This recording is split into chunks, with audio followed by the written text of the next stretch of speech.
Kualifikasi Piala Dunia 2026 Ronde 3 Zona Asia segera dimulai kembali. Kali ini Timnas Indonesia akan menghadapi Timnas Australia dan Bahrain. Terlebih dahulu Timnas Indonesia akan away ke Sydney untuk menjamu Timnas Australia.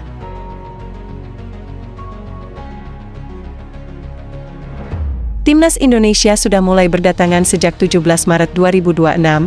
Tentu saja kali ini Timnas Indonesia ketambahan pemain naturalisasi baru.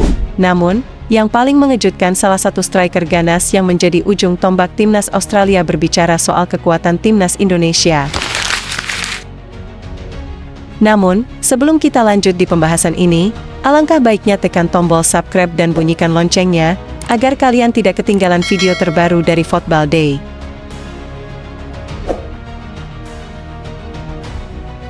Striker Australia Adam Taggart mengungkapkan bahwa Timnas Indonesia saat ini tidak bisa dipandang remeh.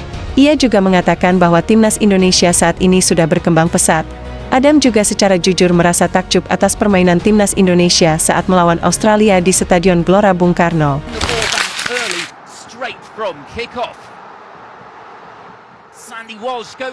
Saat itu Timnas Indonesia dilatih oleh Shin Tae-yong dan berhasil menahan imbang Timnas Australia dengan skor kacamata. Adam Taggart mengungkapkan bahwa ia sangat terkejut dengan hasil pertandingan tersebut dan ia pun sangat terpukau dengan penampilan Timnas Indonesia. Saat ini Timnas Indonesia berada di grup C, dengan menempati posisi ketiga klasmen sementara kualifikasi Piala Dunia 2026 Zona Asia, hanya selisih 1 poin dengan Australia yang berada di peringkat kedua. Adam Taggart menganggap Timnas Indonesia saat ini sedang mengejar posisi Australia. Bukan hanya itu, ia juga mengungkapkan bahwa Timnas Indonesia bisa saja mengungguli Timnas Australia, dikarenakan Timnas Indonesia begitu gencar menambah pemain naturalisasi untuk memperkuat tim mereka saat ini.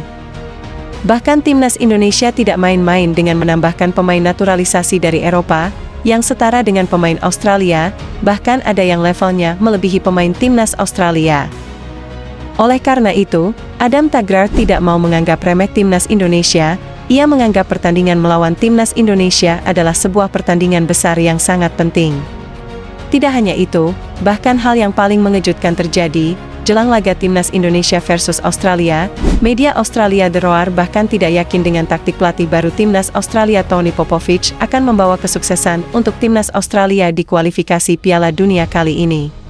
Meskipun Australia menempati posisi 2 klasmen sementara grup C kualifikasi Piala Dunia 2026, namun posisi Timnas Australia belum begitu aman untuk lolos langsung ke Piala Dunia 2026, karena hanya berjarak 1 poin dari Timnas Indonesia yang menempati posisi 3 klasmen sementara grup C. Media Australia The Roar pun tidak yakin, Popovich bakal membawa kesuksesan untuk Timnas Australia, setelah rentetan pertandingan yang tidak begitu bagus dalam kualifikasi 2026. Sejak memenangkan satu-satunya gelar laga champion, AFC untuk Australia pada 2014, taktik Popovich sama sekali tidak meyakinkan, bahkan dalam 4 pertandingan Australia hanya bisa memenangkan 1 pertandingan yaitu saat menghadapi Tiongkok, ucap media Australia The Roar. Bahkan melawan Timnas Asia Barat, Arab Saudi, dan Bahrain, Timnas Australia benar-benar bermain tertutup, tidak mampu memanfaatkan peluang. Media Australia makin tidak yakin dengan Popovich seusai sang pelatih tidak memanggil pemain-pemain yang sedang dalam performa terbaik. Bahkan keputusan Popovich patut dipertanyakan saat dirinya memanggil pemain-pemain yang performanya sedang tidak baik. Bukan tidak mungkin jika Timnas Indonesia lebih diunggulkan di pertandingan mendatang. Saat lawan Australia, bahkan media Australia itu menyebut Timnas Indonesia bakal mencuri poin kali ini. Namun kita tidak bisa menebak begitu saja hasil pertandingan antara Timnas Indonesia melawan Australia mendatang, karena selagi bola itu masih bundar, hal mengejutkan bisa saja terjadi.